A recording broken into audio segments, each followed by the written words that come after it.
Assalamualaikum warahmatullahi wabarakatuh. Perkenalkan, nama saya Kiptiah dengan NIM channel D021035. Di sini saya akan mempresentasikan konsep aktiva tetap di dalam akuntansi perpajakan. Slide selanjutnya. Pengertian aktiva tetap. Aktiva atau biasa disebut aset merupakan harta yang menjadi sumber ekonomi perusahaan yang digunakan untuk kegiatan operasional perusahaan.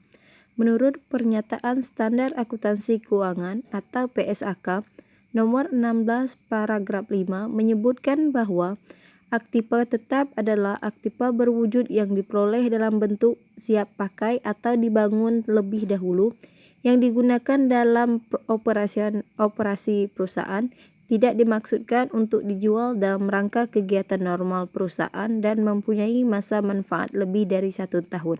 Selanjutnya, pengelompokan aktiva tetap. 1. Yang umumnya tidak terbatas seperti tanah untuk letak perusahaan, pertanian, dan peternakan. 2.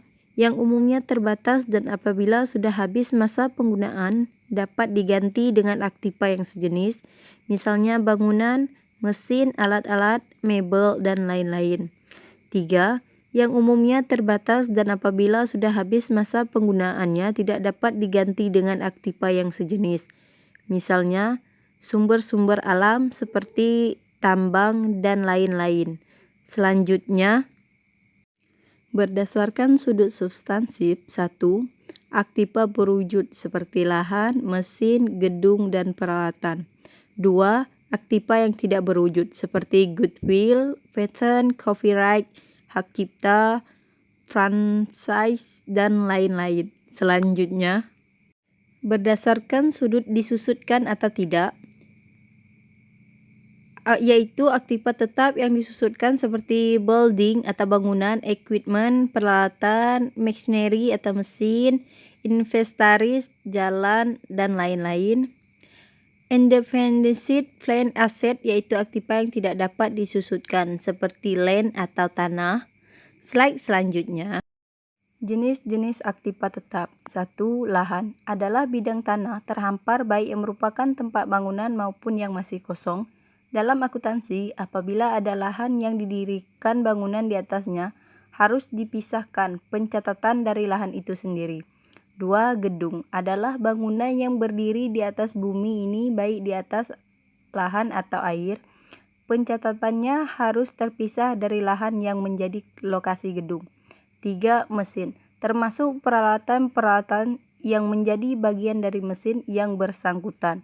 Selanjutnya, 4. Kendaraan. Semua jenis kendaraan seperti alat pengangkut, truk, grinder, traktor, forklift, mobil, kendaraan bermotor, dan lain-lain. 5. Perabot. Dalam jenis ini termasuk perabotan kantor, perabotan laboratorium, perabotan pabrik yang merupakan isi dari suatu bangunan. 6. Inventaris.